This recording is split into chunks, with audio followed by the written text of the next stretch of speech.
Sa kampanaryo ng simbahan ay naroroon ang magkapatid.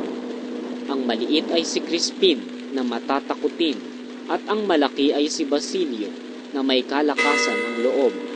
Sumasaliw sa sigwa ang malungkot na plegarya ng kampanang pumapaimbulog sa himpapawid.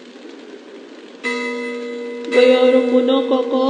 Yung sinasabi nilang ninakaw ko. Bayaran mo na, kaka. Kapag binayaran yun, walang kakanin si Inang. 2 piso lamang ang sasahurin ko sa buong ito. Makatlo na akong minultahan. Ang 2 onsang ninakaw mo, sabi ng sakristan mayor, ay katumbas ng 32 piso. Mabuti pang ang ninakaw ko na iyon. Ang sabi ng kuray, papatayin niya ako sa palo kapag hindi ko nailabas ang ginto. Kung talagang ninakaw ko iyon, ay mailalabas ko. Napaiyak si Crispin. Iminungkahi sa kapatid na umuwi ng mag-isa upang sabihin sa inang siya'y may sakit. Nagdalang awa si Basilio sa kapatid. Ipinaalala niyang naghanda ng isang hapunan ang kanilang ina ayon kay Mang Tasio. Kung maniwala si Inang, ikaw nang bahalang magsabing ang sakristan mayor ay nagsisinungaling. Sinungaling silang lahat. Sinabi nila magnanakaw tayo sapagkat ang ama natin ay isang manunugal.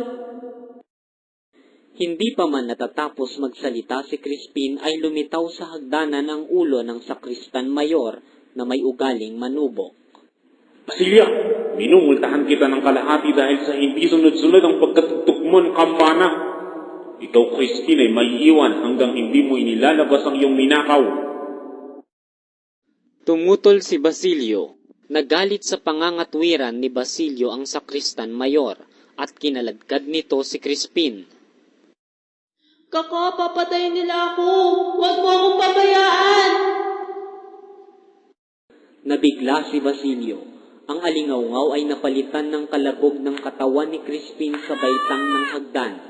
Narinig niya ang tampal, hiyaw, at mga impit na daing. Nagbalik ang katahimikan. Nangatal si Basilio at pinagpawisan sa matinding pagkakapuot. Napunan niyang ang pinto ng bawat silid ay nakalapat, bawat bintanay may salang bakal. Isang lampara ang tanging nagbibigay ng liwanag sa puok na iyon. Inakyat ni Basilio ang kinabibitinan ng mga kampana. Kinalag niya ang lubid at muling nanaog.